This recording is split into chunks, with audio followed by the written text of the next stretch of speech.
Katatanggal lang ni Margaret ng kanyang pantalon at hihiga na sana sa kama upang mangganak ng bigla niyang maramdaman na may mga intruder na maaaring nakapasok sa bahay.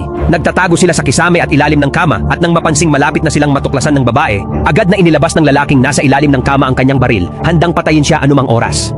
Sa kabutihang palad, muling lumakas ang paghilab ni Margaret kaya napilitan siyang itigil ang paghahanap. Para sa kaligtasan, wala siyang ibang pagpipilian kundi tiisin ang sakit at tumakbo palabas upang manganak. Ngunit pagkalabas niya, agad siyang nakasalubong ng isang mabangis na asong gubat. Nagawang iwas-iwas lamang ni Margaret ang hawak na walis upang itaboy ito, ngunit hindi natakot ang hayop. Sa halip, tinawag pa nito ang iba pang kasamahan mula sa kabundukan. Hindi nagtagal, napalibutan si Margaret ng isang grupo ng mga asong gubat. Mas lalo pang lumala ang sitwasyon dahil malapit nang lumabas ang sanggol.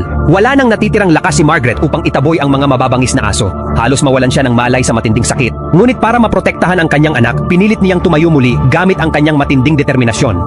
Sa pamamagitan ng malahayop niyang sigaw, pansamantala niyang natakot ang mga asong gubat. Kasabay nito, tuluyan ng isinilang ang sanggol.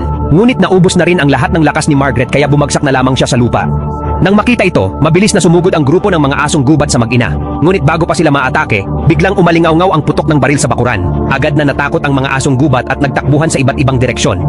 Lumalabas na nakabalik na pala mula sa pangangaso ang kanyang asawa na si Heinz at ang kanilang panganay na anak. Bagamat napaalis nila ang mga asong gubat, nasa napakasamang kalagayan naman ang sanggol. Nang makita ni Heinz na hindi humihinga ang kanyang anak, agad siyang nataranta. Paulit-ulit niyang tinapik ang pisngi ng sanggol, umaasang magigising ito. Sa wakas, matapos ang 10 minutong pagsisikap, umiyak din ang sanggol. Ngunit bago pa makaramdam ng ginhawa si Margaret, nawalan naman siya ng malay.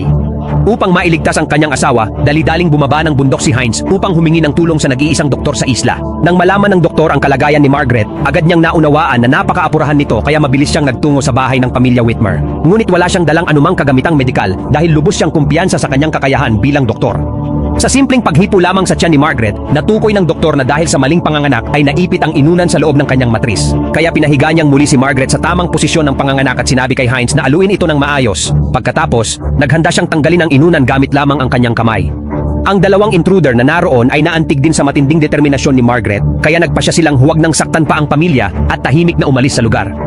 Sa tingin ninyo, bakit kaya nagtago ang mga intruder at hindi nila pinakialaman ang babae?